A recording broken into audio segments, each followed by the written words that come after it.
Here's how to fix Western Union transfer failed with charge. So the first thing that you need to do is go to your profile icon and click on the help options.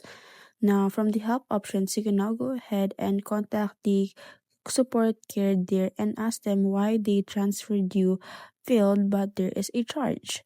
Now here's how to contact them through website. First, you can go to Google Safari or any browser that you have and search for Western Union Customer Service, and you will be redirected to their hotline or to their website where you can go ahead and have a live chat with an agent.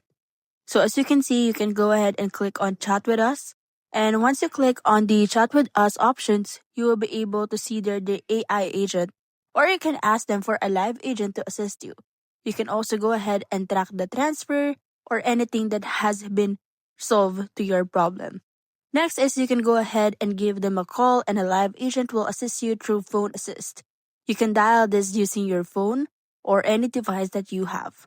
Next is you have to make sure that you have turned on your Wi-Fi connection to avoid experiencing this kind of problems.